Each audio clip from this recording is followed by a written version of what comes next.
Welcome to the Justice Lens, where we look at everything through a justice lens. We are talking about Gaza today, and I know it's controversial, and I know people have strong feelings and strong emotions around Gaza, what's happening in Gaza. People want to talk about it in one way or another. This is the Justice Lens. We have to talk about what's actually happening in Gaza and talk about it clearly and with confidence, because we know what's going on there. We know what's happening. And a lot of you, when you saw this new channel called the Justice Lens, and you saw that the plan was to talk about genocide and what is a genocide and where are genocides occurring, a lot of you thought, what is this person going to say about Gaza though? Right? This is the test. This is the moment where we clearly see what this justice lens is all about. It's when we talk about Gaza. And so let's just talk about Gaza, right? So for more than 2 years, the whole world has watched images of flattened neighborhoods, mass graves, starving children, entire communities erased, gone off the planet, right? We've seen it in the news reports. We've seen it on social media. You cannot escape these images. And so from the beginning, when this war started, people were asking, people wanted to know, are we witnessing a genocide? Is that what's going on here? It's always controversial when you talk about genocide. And of course, right off the bat, people wanted to reject the term. Some governments said, no, you can't even say things like that. Early on, people saying it's too early. You can't even figure that that's happening. You can't just start throwing that term around. We need evidence. We need real information. We need real intent. We need a lot more before you run around saying it's a genocide, right? And so throughout the war, people have been witnessing what's been going on. We've seen the destruction. We've seen the rubble. We've seen the bodies, the small children, the babies, the women, the young boys, the young men. We've seen journalists, doctors, aid workers, humanitarian aid organizations attacked, ambulances, paramedics, so many things going on here. And so throughout this war, we want to know, is it a genocide? And genocide scholars, the United Nations, human rights organizations, they've all said the same thing. The evidence is clear. You've seen the images, you've heard from the leadership in Israel, and we all can say definitively that this is a genocide. And so we're going to talk about it. We're going to talk about this war, what's been going on that make people say, hey, this is a genocide. We can see why. And then we got to talk about these governments that are still supporting this war, still supporting this genocide. And what does it look like to hold them accountable? What can we do? Now, look, I get it. It's controversial. It's not easy to talk about. People get really strong emotions about it. And genocide is the worst thing you can do. It's the most serious crime under international law. But if we believe in justice, right? If we believe in justice, think about it. 72,000 that we know of Palestinians have been killed in this war. Millions of them displaced. Refugee camps pushed out of the Gaza Strip altogether. No place to go, no food to eat, no housing, nothing. What can we do? We can't just look away. We can't close our eyes. We can't just pretend like it didn't happen. We have to talk about it. And we have to be clear about what it is, which is genocide. And so let's talk about it. Let's talk about the background. You know, it's very fashionable. And I was one of these people who didn't really understand what was going on in the quote unquote Middle East. There was just always a war. There was just always conflict. And there was always this person who was going to bring peace to the Middle East. That's what everybody talked about. Every president that I've ever known has talked about bringing peace to the Middle East, and I never paid attention. I never knew what was going on. And so when October 7th happened, when the attack from Hamas happened, it was a shocking, jarring, just mind-blowing event. I just couldn't believe that these groups of militants would cross the border, hang gliding, recording, touch down at a music festival, kill innocent civilians, take hostages, attack military outposts, attack these installations, just an all-out assault on this area, and leave with hundreds of hostages. That's what they did. That's what they ended up doing. And I said, this is just, oh my goodness, what is going on over there? Why would anyone resort to such a complete and clear act of terror in Israel? Right? I mean, I've heard about the conflict in the Middle East issues, but I would have never thought that someone would go to that extreme to conduct that type of attack on a country. I couldn't believe it. And so for me, my understanding started on October 7th. And I said, oh no, I wonder what the response will be after this attack. And everything in my frame of reference started on that day and moved forward. But as I learned more and more and read more and more, I understood that the history doesn't begin on October 7th. If we want to understand what's happening, we have to look way before then and think about this area called Palestine, which has been fought over for hundreds of years, for so long. And so when we think about Palestine and the current modern state of Israel, we have to remember that Israel was founded in 1948 at the end of World War II. And that war was fought against the Nazis because the Nazis killed over 7 million Jews. The Holocaust, it is, and as far as I can tell, it still is the worst type of genocide that has ever been committed. It was so bad. We fought a whole World War II over it, defeated the Nazis, and even with that, anti-Semitism all over Europe, raging all over the continent, to the point where, and I know people dispute this, but it's clear to me that even though there was this push to establish this state called Israel before 1948, the Holocaust and World War II clearly cleared the way for it to happen. It sent a clear message to the world that we need to establish this state so that Jews all over can have a safe place to live. And I say all over, primarily in Europe, right? Russia and Poland and Germany, and these countries were just obscenely anti-Semitic. And so at the time, the country of Palestine, which was populated by Palestinians, was governed by the British. They had a British mandate. And in order to create this state of Israel, they partitioned the land in 1948, didn't ask the Palestinians about it, didn't consult their leadership, just went ahead and did it and declared a new state called Israel. Okay, now I understand why, because they were just massacred by the Nazis. But what would you do if you were already living there and you were being told that your land's being taken away from you to make room for people to come from elsewhere to live?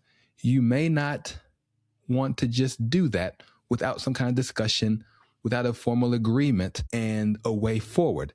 That didn't happen. And then guess what? Once they established the country of Israel, war broke out between Israel and Palestine because the indigenous Palestinians were not consulted. And they didn't want to lose their land. They didn't want to have it partitioned. And so you have this war. And during this war, more than 750,000 Palestinians were either expelled or they fled from their homes in what Palestinians call the Nakba, which means catastrophe. And I promise you, ever since then, there's always been conflict, always been fighting. And so here's what happened, though. A lot of those people who left found themselves either in the West Bank or in the Gaza Strip, which is where this war's going on right now. And today, the Gaza Strip is one of the most densely populated places on the planet. And in 2007, Hamas won elections, right?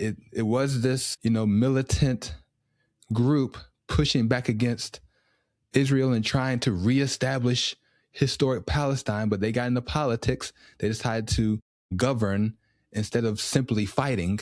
And so they won elections in 2007. And when they won the elections, Israel blockaded the Gaza Strip, prevented things coming from in and out, and they had a siege on the territory. And it was so bad that human rights groups, right, Human Rights Watch, Amnesty International, they call it an open air prison. And so from 2007 up until October 7th, this was the life that people in Gaza had to live. This is what they were experiencing. The UN said that the Gaza Strip would be unlivable by 2021 with the way it was being blockaded and the way things were going. Well, it's 2023 and it's still unlivable. Listen, on October 7th, Hamas decided to attack Israel in the worst way possible. They killed over 1,300 people, took hundreds hostage, and committed heinous war crimes in the process. So much so that the International Criminal Court had arrest warrants for the leader of Hamas. His name was Yahya Sinwar, and another political leader named Ismail Haniyeh, and a military commander named Mohammed Deif, and they were going to get arrested for these war crimes. And of course, Israel responded, but they responded with probably the most destructive war in my lifetime. In my lifetime. It is one of the most brutal, destructive, horrific wars that we've ever seen. This was the response to the Hamas attack. Now, this is where you get into your arguments with people, right? This is where people would say things like, hey, if Hamas didn't attack the way they did, committing those war crimes, this war wouldn't have happened. And maybe that's true. This is a response to that attack. If you're a pro-Palestinian activist or someone who really supports the cause, you would say, wait a minute, look at how they're living. They're being killed anyway. Consistent attacks, consistent siege, consistent degradation of their land and of the people. An open air prison is what they're calling the life there. What about that? Who's going to deal with that? Nobody's coming to aid the Palestinians in Gaza when they're living in these conditions. The UN's not doing anything. The major governments of the world aren't doing anything. Nobody's doing anything. What do you want them to do? They march, they get murdered. They protest, they get murdered. They try to run for public office, they get blockaded and sieged. What do you want them to do? And so you have this back and forth, back and forth, back and forth. And there's reasonable discussions to be had about the political future and the way in which things should be governed. But what's undeniable is that Hamas and its military brigades committed heinous war crimes and terrorist acts on October 7th. And what's also undeniable is that Israel's response to that attack was genocide. It was genocide. It's that simple. That's what happened. That's what happened. The evidence is clear. It's clear. A large number of genocide experts, organizations, they all say that the evidence in Gaza meets the legal threshold for genocide. Even a couple weeks after the fighting began, Raz Siegel, he described Israel's actions as a textbook case of genocide. Another scholar, Martin Shaw, he's argued that the destruction in Gaza represents a genocidal campaign against the civilian population. UN experts, they all make the case, right? Francesca Albanese, she's the UN Special Rapporteur on the occupied Palestinian territories. She's written several reports saying that Israel is committing genocide. Over and over, she's shown the evidence that genocide is being done by Israel against the Palestinians. In December 2023, South Africa filed a genocide case against Israel at the International Criminal Court, and they argued that the mass killing, the forced displacement, the destruction of essential civil infrastructure all violate the Genocide Convention. And even though the court hadn't ruled yet, because it takes a long time, they had a provisional ruling that said, hey, Israel, you have to stop anything that could be perceived as genocide. Any acts that may potentially constitute acts of genocide must be stopped, is how they framed it. And so what does that leave us with? Not to mention human rights groups. Human rights organizations have all said the same thing too, that Israel is committing genocide. This is a report from Francesca Albanese. It says Gaza genocide, a collective crime. And she talks about how this ongoing genocide is a collective crime where people are complicit across the world in this particular crime of genocide. That's what she's saying about genocide in Gaza. This one is from Human Rights Watch. It's from December 2024, and they talk about extermination and acts of genocide in Gaza. And they talk about specifically depriving Palestinians in Gaza of water as the act of genocide and trying to eliminate them completely from the Gaza Strip and honestly from existence. And so that's what they're talking about. Amnesty International has a report out. B'Tselem, which is an Israeli human rights organization, they have a report out. They call it our genocide. They say this genocide is ours. We're the ones doing it. And so there's no way around it. What is happening in Gaza right now, as we're speaking, is clearly and unequivocally and irrefutably a genocide, right? There's several patterns of violence that you can point to, that these reports point to. Mass civilian casualties, destruction of homes, destruction of neighborhoods, damage to hospitals and infrastructure, mass displacement, and most importantly, restricting food and humanitarian aid. And like we've said before in other episodes, the actions have to line up with the intent to be able to be called a genocide. And guess what? The leadership in Israel has not even tried to hide their genocidal intent when discussing this war and how they're going to prosecute it. For instance, Yoav Gallant, he used to be the defense minister.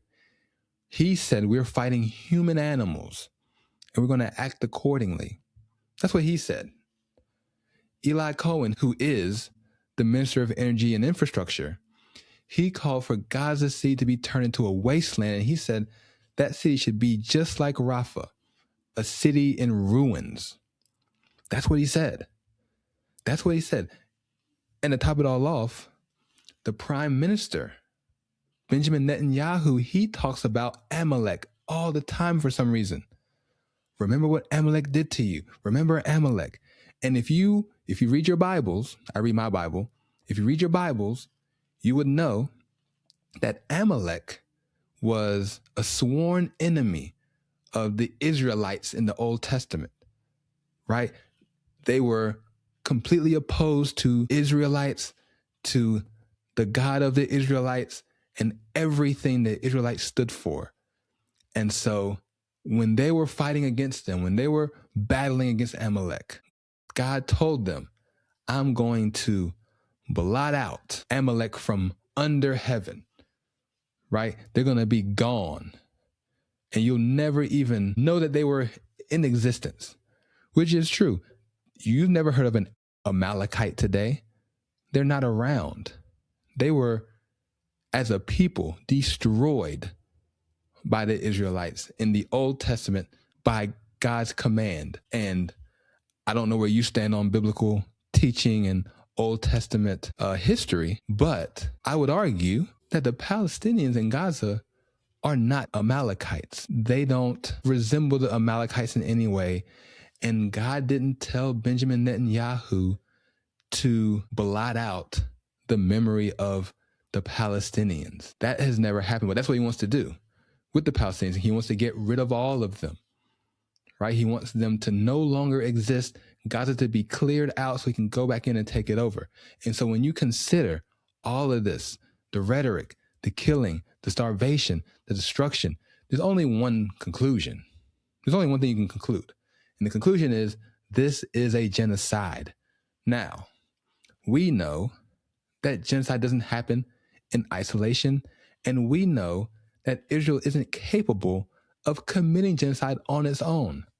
And we know that because there's been plenty of wars, plenty of fights among the Israel army and Palestinian resistance movements and brigades and fighters, but they have never been called genocides before. Not until now. There have been plenty of wars in Gaza, plenty of fighting across the Palestinian territories. This is the first one that's been called a genocide. And why is that? That's because the Israeli army has received tremendous military support from the United States, tremendous diplomatic cover and diplomatic immunity, basically, by the United States. We have sustained this continued year-by-year onslaught in Gaza with our support. That's how it's happened. The United States provides billions of dollars in military aid every single year, and we supply the weapons that they're using in this war. And we have used our veto power at the United Nations Security Council to block all these ceasefire resolutions, to block all of these proposals to end the fighting. And I mean, it's not just us, right? I mean, other countries have supplied different parts for weapons and defense and things like that. But people know who's really doing it. It's the United States. Without the United States, there is no way that Israel would be able to commit a genocide. There's no way. And so in that sense, it's our genocide too. We are also committing genocide in Gaza. We are also responsible for those deaths, for that destruction, for everything going on there. We as the United States are responsible for that. Meanwhile, other countries, right, South Africa, countries in the global South, they've clearly condemned Israel's actions, called them genocidal, told them to stop, and taken steps, right, to show that they're going to do all they can to put an end to it. And so you can see just in the world, the global divide over this issue. It's at a point now where I feel like it's just Israel and the U.S. on one side and the rest of the world over there at this point. It wasn't always that way, right? I mean, Germany was a big supporter. I think India, a lot of countries did support the war that Israel conducted in the beginning, and throughout the war itself, they've been dropping off because they can't support this. You can't support these children being killed on camera. You can't support these bombs going off in these schools and these hospitals. You can't. You can't. And if you do, you set yourself up for it to happen somewhere else. It doesn't just stop here. It becomes a way of doing war that becomes acceptable to people. And it's not acceptable. These mass atrocities are unacceptable. They're unacceptable. And so at this point, it's just us in Israel doing genocide in Gaza. That's what we're doing. We're doing it. And so what are we going to do? And it's interesting because we have strong words for other countries that commit genocide, right? For Russia, for Sudan, for Myanmar. We say it really strongly. Hey, especially in the U.S. I don't know about other places in the world, but we love to talk about how they're committing genocide, how they're doing these things. I remember, I think it was last Christmas, where we were telling the world that there was a Christian genocide in Nigeria, and we bombed Nigeria to stop that genocide. That's what we said. There was a genocide there. And if you believe there's a genocide happening in Nigeria with what's going on there with Boko Haram and those kind of killings and that kind of activity, then there's no way you can look at Gaza and say it's not one. There's no way that our government, who calls Sudan a genocide, who calls Nigerian Christian genocide a thing, can look at Gaza and say it's not a genocide. You can't do that. That's just silly. It's silly. And so what are we going to do? Right? What does justice look like? Well, the first thing is to stop funding the genocide. Stop funding it. Those of us in the United States, we're supporting this war with our tax dollars. Our money's going straight to it. We're the biggest supplier of weapons, and we're the ones who are facilitating the genocide. We need to tell the people in power to stop doing that. Stop. The senators, the House, whoever it is, stop funding this war. Stop sending military arms, equipment to Israel to commit genocide. We have to stop it. We have to stop it. Oh, but wait. They need our support for their defense. Well, that's fine. If you're defending yourself, we'll help you defend yourself. We won't help you commit genocide, though, so we're not going to send you bombs and rockets. We're not going to send you things that you're going to use to kill innocent people and to commit genocide. And if you can't make that distinction, we won't send you anything until you can demonstrate that you're not going to commit genocide with it. I mean, that's a low ask. We'll help you. Please don't commit genocide. It's not asking much. It's not asking much. But we should at least demand that from our government and any other government in the world. I don't know where you live, who's watching this, who's listening to this, but wherever you are, if your government is supporting this genocidal war in Gaza now, in 2026, almost 3 years after, tell them to stop. Tell them to stop. And that's the first thing. The second thing, accountability. We have courts for a reason. The International Criminal Court, the International Court of Justice. This is why they exist, for moments like these, right? The Prime Minister in Israel, Netanyahu, his former minister, Yoav Gallant, they both have arrest warrants out because they need to be brought in and tried as war criminals for these actions. These are actions of a war criminal. And the actual warrant talks about starvation of children. That's the crime. Starving children. I mean, come on. Honestly, these people can't just be allowed to just run freely and enjoy themselves when they've starved children in Gaza. They need to be brought in and prosecuted for their crimes. The same way the people who led Hamas during those attacks need to be brought in and prosecuted. The difference is the Hamas commanders and Hamas leadership have been assassinated and killed. These prime ministers and defense ministers need to come in, stand trial. If you have a defense, you can put it up and tell us why you're not a war criminal, why these children were not starving while you were doing this war, why you're not committing genocide. Tell us. If you want to say that you didn't do these things, prove it. Demonstrate your innocence. But we all know you have. We've seen it. We've heard you. We know it. So you need to be brought in and tried for these crimes. Tried as war criminals and put away. And the last thing we need to do is put pressure on our governments and make sure that they support a responsible rebuilding of Gaza. Listen, the Board of Peace, it's not going to get it done. The Board of Peace is waging war in Iran right now. The Board of Peace is filled with war criminals. It's full of dictators and authoritarians. The Board of Peace, they're not going to do it. So we need our governments, individual governments, to step in and make a difference, to support humanitarian aid getting in, to refuse to accept that you can destroy civilian infrastructure, kill civilians during a war. We need governments to stand up and speak out and demonstrate that genocide is not acceptable.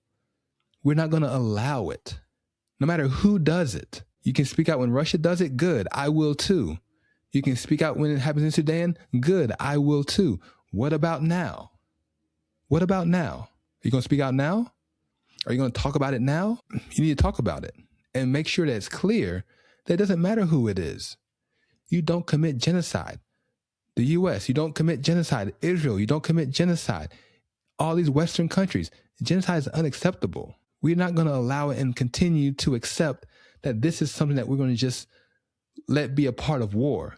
Because genocide is not just a crime against one people, it's a crime against humanity. All of humankind. The people in Gaza, they're not just statistics, right? They're families, they're children, they're doctors and teachers and professors and journalists and nurses and lawyers and children and brothers and sisters and all of these things. They're human beings that God made in his image. Like, you can't just kill them off. You can't do that. That's unacceptable. This is where we stand. We stand for justice, right? And I know, look, justice requires more than just sympathy, more than just feeling sad or feeling bad about what happened or what's going on or hoping for a better tomorrow. Justice fights for a better tomorrow. Justice fights for the world to be different and better for everyone. It requires courage. You have to have courage in these moments. And the first thing you can do is tell the truth about what's really going on and call this what it is. The military campaign that is being conducted in the Gaza Strip right now under the leadership of Benjamin Netanyahu, the Prime Minister, with unwavering support from the United States government, led by Donald J. Trump, and our Congress, both Democrats and Republicans, and the Senate, both Democrats and Republicans, funding, fueling, and supporting this campaign. This campaign is a genocide. That's what it is. That's what we need to say first and foremost. If we care about justice, if we care about people, you call it what it is. This is a genocide. And with that, I want to thank you for listening or watching The Justice Lens. Stay strong and keep fighting.